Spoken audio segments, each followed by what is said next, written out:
Allez, on poursuit avec la correction de l'exercice 8, une histoire de circuit. On a représenté ci-dessus 4 circuits automobiles. Tu les as testés un à un et on a représenté la vitesse de ton véhicule en fonction du temps sur un tour. Les 4 fonctions obtenues ont été représentées graphiquement ci-dessous. À toi d'associer chaque courbe au bon circuit. Alors ce type d'exercice, c'est pas forcément évident. Donc tu as une situation, tu as la représentation graphique et à toi de retrouver, donc ici, comme il s'agit de circuit, à toi de retrouver, à toi d'associer chaque courbe au bon circuit. Bon, l'idée ici, ça va être d'analyser le circuit. Comme ici, ce qui est représenté graphiquement, c'est la vitesse. Il suffit en fait que tu analyses chacun des circuits pour savoir quand est-ce qu'on a des phases d'accélération ou au contraire de ralentissement pour prendre les virages par exemple. Alors, le premier circuit, sa courbe représentative, c'est celle-ci. Alors, on va voir pourquoi. On va analyser le circuit et on va se repérer en même temps graphiquement. Alors, tu vois qu'au départ ici, on est sur une phase d'accélération. Donc, accélération, notre vitesse augmente. On est là. Et puis, pour amorcer de façon convenable ce premier virage, il va falloir forcément ralentir. Sinon, c'est la sortie de piste. Donc là, tu vois, on est sur une phase de décélération, d'un ralentissement, juste le temps d'amorcer le virage. Puis, on est de nouveau sur une phase d'accélération puisqu'on est en ligne droite. Et tu vois, on va, comme la distance ici est plus importante que la première qu'on a parcourue avant le premier virage, on va avoir une vitesse qui va être plus importante que sur la première phase ici du circuit. Donc hop, on est ici. Et puis, de nouveau un virage. Donc pour l'amorcer, il va falloir qu'on décélère. Donc hop, ralentissement ici est assez important parce qu'on a quand même un virage à 90 degrés. Donc ralentissement, le temps de prendre le virage. De nouveau une phase d'accélération, puis tu vois cette distance là elle a l'air d'être la même que celle-ci, donc on va pouvoir atteindre à peu près la même vitesse que précédemment. Donc on est de nouveau sur une phase d'accélération.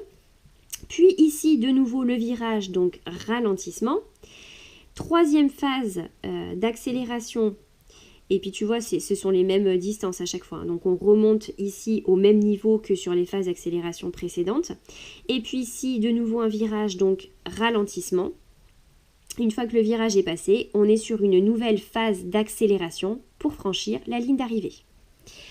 Ensuite, le circuit numéro 2, la courbe associée au circuit numéro 2, c'est celle-ci. Allez, on refait comme tout à l'heure, on regarde en détail ce qui se passe. Donc, la ligne de départ ici, on est sur une petite phase d'accélération. Et puis, ralentissement pour ce premier virage. Hop, donc une fois que le virage est passé, donc ralentissement, le virage vient de passer, on est de nouveau sur une phase d'accélération. Puis tu vois, la distance ici, elle est plus grande que précédemment. Donc, notre vitesse va augmenter plus fortement que sur cette première partie assez droite. Donc, hop, hop, hop, on est jusque là. Le virage qui est ici nous oblige à ralentir assez fortement parce que tu vois, il est quand même assez important le virage. Donc on ralentit. Puis de nouveau, une petite phase d'accélération mais moins importante que celle qu'on vient de faire ici puisque tu vois, on a une distance qui est plus courte. Donc ça réaugmente un petit peu mais pas autant que tout à l'heure. Virage suivant, forcément, on est en perte de vitesse, donc ici. Puis de nouveau, une grande phase d'accélération aussi importante que celle qu'on a vue ici. Hop là, et puis tu vois l'arrivée se trouvant en fait pile poil dans le virage, en fait on est sur une phase de ralentissement puisqu'on engage à la fois le virage et puis en fait la ligne d'arrivée est ici, donc on est sur une décélération. Ensuite, pour le parcours numéro 3, le graphique associé c'est celui-ci. Allez, donc départ, on est sur une phase d'accélération. On a un premier virage ici, donc on a une petite perte de vitesse. On a une petite phase d'accélération, puis de nouveau une petite perte de vitesse. Bon, tu vois, le virage ici, il n'est pas hyper serré non plus.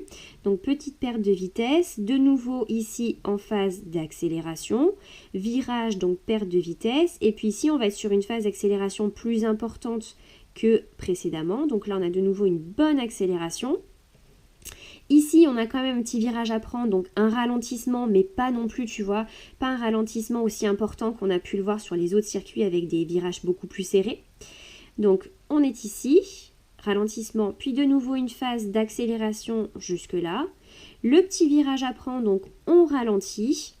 Et puis, une fois que le virage est passé, la ligne droite étant un petit peu après, on va franchir la ligne d'arrivée sur une phase d'accélération. Et puis, le dernier parcours, bon tu vois en gros c'est un cercle. Donc une fois qu'on va avoir atteint notre vitesse de croisière, eh bien notre vitesse elle va être sur un plateau, ça va être constant. Puisque tu vois vu le profil de ce circuit-là, ça ne va pas nécessiter de ralentissement en fait. Donc une fois qu'on atteint la vitesse de croisière, on maintient sa vitesse jusqu'à l'arrivée. Et donc c'est ce plateau qu'on voit ici du maintien de la vitesse, et ça c'est la phase d'accélération jusqu'à ce qu'on atteigne, comme je te l'ai dit, la vitesse de croisière. Voilà, c'est terminé pour cet exercice.